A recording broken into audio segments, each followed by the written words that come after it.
যুক্তরাষ্ট্রের কঠোর নিষেধাজ্ঞা, কূটনৈতিক চাপ, এমনকি সামরিক হুমকির পরেও মাথা নত করবে না ইরান।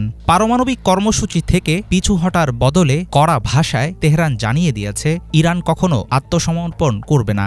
গত ২৫ ফেব্রুয়ারি ইরানে রুশ পররাষ্ট্রমন্ত্রী সের্গেই ল্যাভরভের সঙ্গে বৈঠকের পর এমন হুঁশিয়ারি উচ্চারণ করলেন ইরানি পররাষ্ট্রমন্ত্রী আব্বাস আরাগচি। পশ্চিমা বিশ্ব যখন ভেঙে ফেলতে চাইছে ইরানের অর্থনীতির মেরুদণ্ড, তখন দেশটি খুঁজে নিচ্ছে বিকল্প পথ, তৈরি করছে নতুন নতুন মিত্র।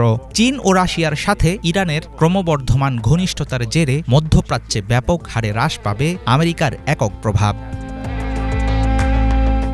দ্বিতীয় মেয়াদে যুক্তরাষ্ট্রের ক্ষমতায় আসার পর ইরানের উপর সর্বোচ্চ চাপ প্রয়োগের নীতি পুনর্বহাল করেন মার্কিন প্রেসিডেন্ট ডোনাল্ড ট্রাম্প।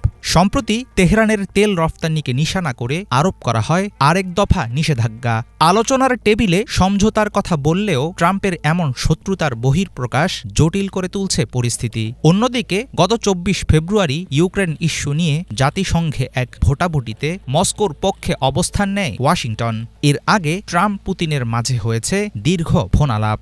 এসব পদক্ষেপের কারণে ধারণা করা হচ্ছে ভিন্ন দিকে মোড় নিতে শুরু করেছে রুশ মার্কিন সম্পর্ক। কিন্তু রাশিয়ার পুরনো মিত্র ইরানে রুশ পররাষ্ট্রমন্ত্রীর রাষ্ট্রীয় সফর তৈরি করছে নানা রকম সন্দেহ।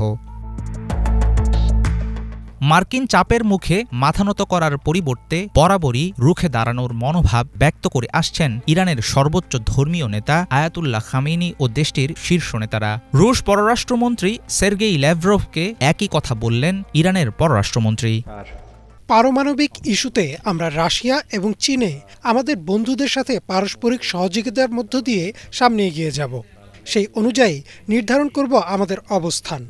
চাপ, হুমকি বা নিষেধাজ্ঞার মাঝে থেকে কোনো রকম আলোচনা করব না। যতক্ষণ পর্যন্ত ইরানের উপর মার্কিন চাপ এমন কঠোর থাকবে, ততক্ষণ পারমাণবিক বিষয় নিয়ে তেহরান ও যুক্তরাষ্ট্রের মধ্যে সরাসরি আলোচনার কোনো সম্ভাবনা নেই।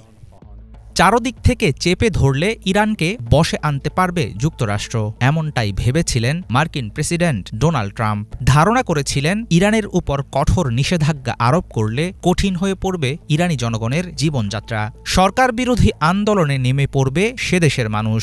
কিন্তু বাস্তবে এমনটা ঘটেনি। একদিকে শক্ত হাতে অভ্যন্তরীণ সংকট মোকাবেলা করছেন খামেনি ও তার প্রশাসন, অন্যদিকে পশ্চিমা নিষেধাজ্ঞার কারণে চীন ও রাশিয়ার দিকে আগের চাইতে ব্যাপক মাত্রায় ঝুঁকে পড়ছে ইরান। এর ফলে ক্রমেই দুর্বল হচ্ছে যুক্তরাষ্ট্রের কৌশলগত অবস্থান।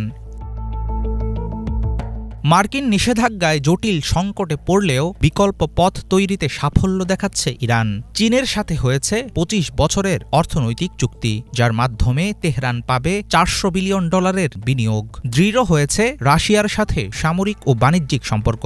মধ্যপ্রাচ্যে বাড়ছে তেহরানের কূটনৈতিক প্রভাব। সৌদি আরবের সাথে স্বাভাবিক হতে শুরু করেছে দ্বিপাক্ষিক সম্পর্ক।